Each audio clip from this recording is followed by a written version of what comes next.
नमस्कार, मैं Devaki Meena, assistant professor समाजशास्त्र विभाग। आज हमारा टॉपिक है धर्म।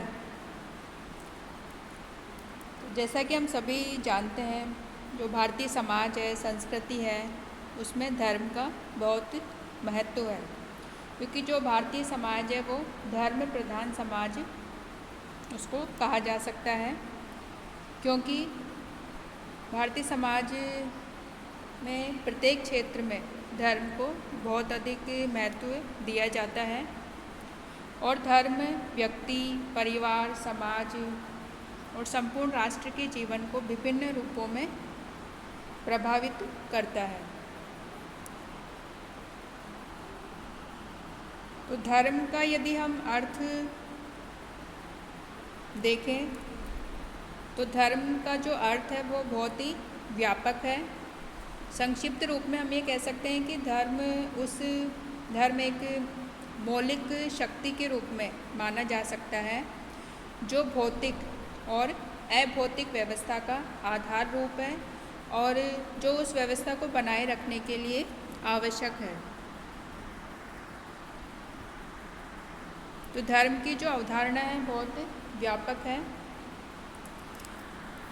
यदि हम धर्म की परिभाषाएं देखें, डेफिनेशंस देखें, तो धर्म को परिभाषित करते हुए सबसे पहले जो परिभाषा है वो है गिलीन और गिलीन के अनुसार, गिलीन एंड गिलीन के अनुसार इन्होंने धर्म को परिभाषित करते हुए कहा है कि एक सामाजिक समूह में व्याप्त उन संवेगात्मक विश्वासों को जो किसी अलौकिक शक्ति से संबंधित है और साथ ही ऐसे विश्वासों से संबंधित प्रकट व्यवहारों, भौतिक वस्तुओं एवं प्रतीकों को धर्म के समाजशास्त्रीय क्षेत्र में सम्मिलित किया जा सकता है। अगली जो परिभाषा है वो है टाइलर के अनुसार। इनकी जो पुस्तक है वो है प्रिमिटिव कल्चर। तो टाइलर ने धर्म को परिभाषित करते हुए कहा है कि धर्म आध्यात्मिक शक्तियों पर विश्वास है, यानी कि धर्म अदृश्य, अलौकिक और अति मानवीय जो शक्तियां हैं उन पर विश्वास को धर्म कहा जाता है। नेक्स्ट जो परिभाषा हम देख सकते हैं वो है सर जेम्स फ्रेजर के अनुसार। उन्होंने कहा है कि धर्म को मनुष्य से श्रेष्ठ उन शक्तियों की संतुष्टि या आराधना के रूप में समझा जा सकता है जिनके संबंध में ये विश्वास किया जाता है कि वे प्रकृति और मानव को मार्ग दिखाती है और साथ ही उसे नियंत्रित करती है। तो इस प्रकार धर्म की ये अलग अलग परिभाषाएं हैं। यदि हम हिंदू धर्म के बारे में देखें तो हिंदू धर्म में धर्म जो शब्द है उसको विभिन्न अर्थों में प्रयोग किया गया है और भारतीय जो धर्म ग्रंथ है उनमें धर्म का अर्थ कर्तव्य, स्वभाव, करने योग्य कार्य, वस्तुओं के आंतरिक गुण, पवित्रता आदि के रूप में धर्म को समझा जाता है। साथ ही धर्म का जो प्रयोग है वो नैतिक कर्तव्यों के रूप में भी माना गया है और धर्म का निष्काम भक्ति के रूप में भी इसका प्रयोग किया जाता है। तो धर्म एक व्यापक अवधारणा है और विभिन्न अर्थों में धर्म को माना गया है। अब यदि हम धर्म के जो विशिष्ट स्वरूप है या उसके प्रकार हम कह सकते हैं, उसको हम 3 भागों में हम बांट सकते हैं। सबसे पहले है सामान्य धर्म। तो सामान्य धर्म को हम मानव धर्म भी कह सकते हैं। इसके अंतर्गत सामान्य धर्म के अंतर्गत वे नैतिक नियम आते हैं जिनके अनुसार आचरण करना एक व्यक्ति का परम दायित्व होता है, उसका कर्तव्य होता है। और सामान्य धर्म का जो लक्ष्य है वो मानव मात्र में सद्गुणों का विकास करना, उसकी श्रेष्ठता को जागृत करना है। और सामान्य धर्म वह धर्म है जो कि प्रत्येक व्यक्ति के लिए अनुसरणीय है।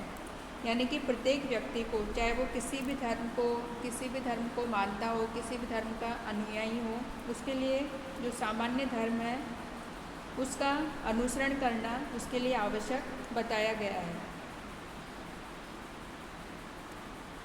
और मनुस्मृति में जो सामान्य धर्म है उसके जो विशेषताएं हैं या जो लक्षण हैं वो इस प्रकार बताए गए हैं।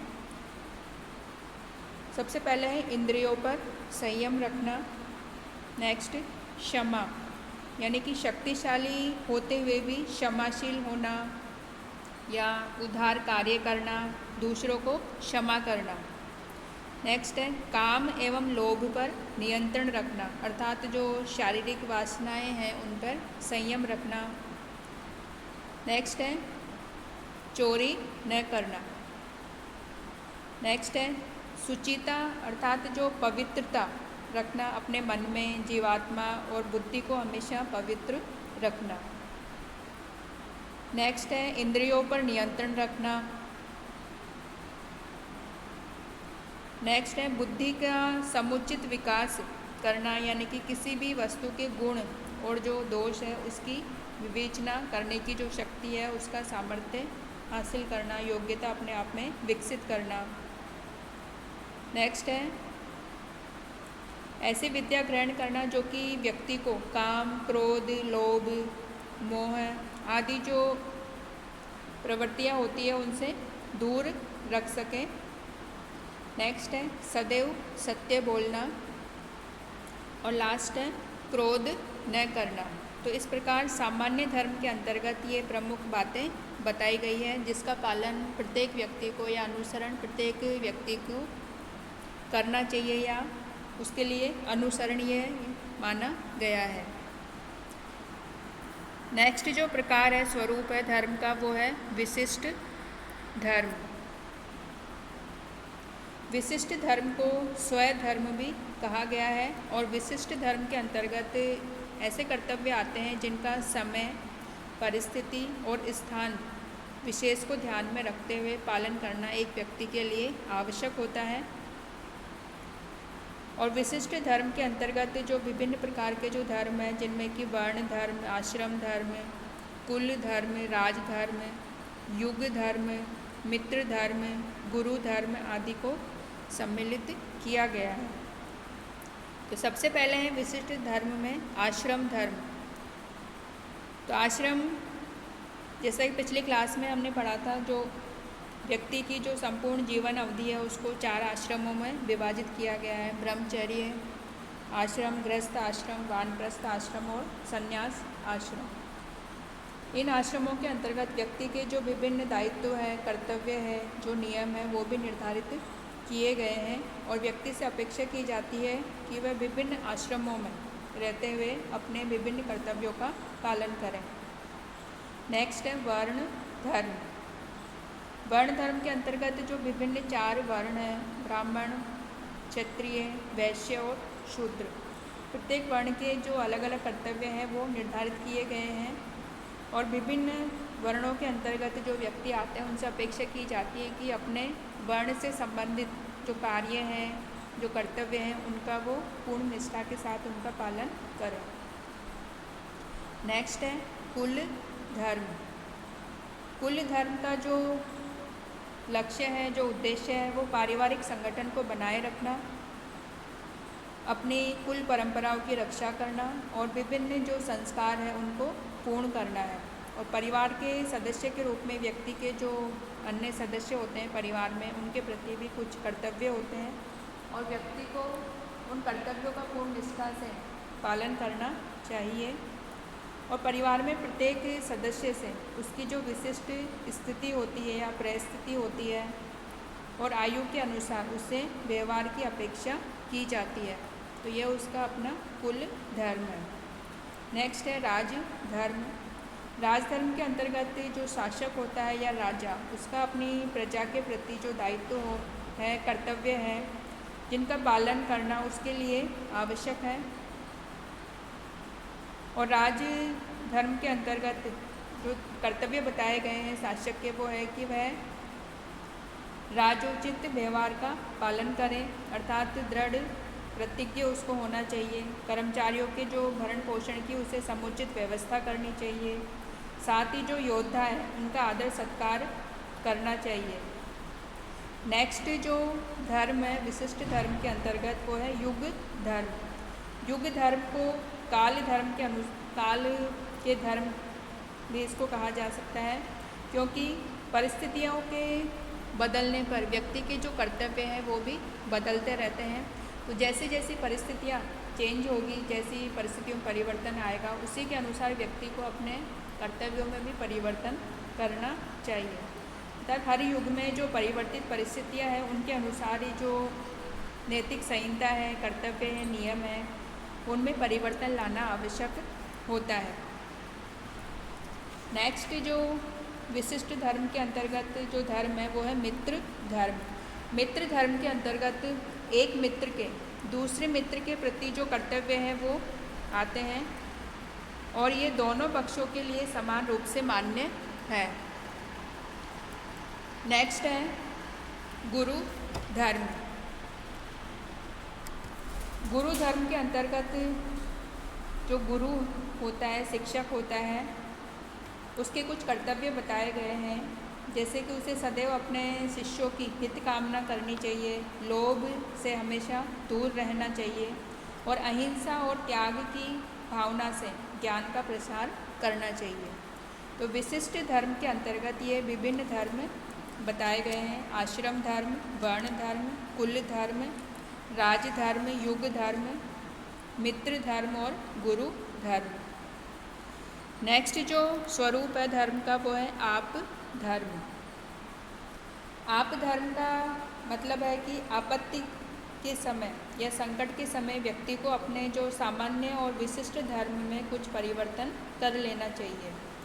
जैसे कि कोई बीमारी के समय या कोई दुख की घड़ी में या विपत्ति के समय, ऐसी स्थिति में व्यक्ति को कर्तव्य नियमों में छूट दी जाती है, यानी कि अपवाद स्वरूप उसे अपवाद के रूप में उसे अनुमति प्रदान की जाती है।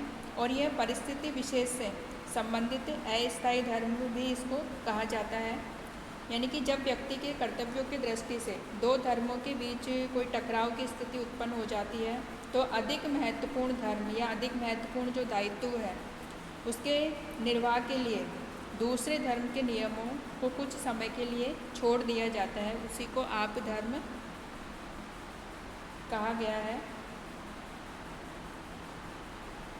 और आप धर्म के नियमों के अंतर्गत व्यक्ति को अपने प्राणों की रक्षा के लिए किसी भी प्रकार का आचरण करने की स्वीकृति प्रदान की जाती है।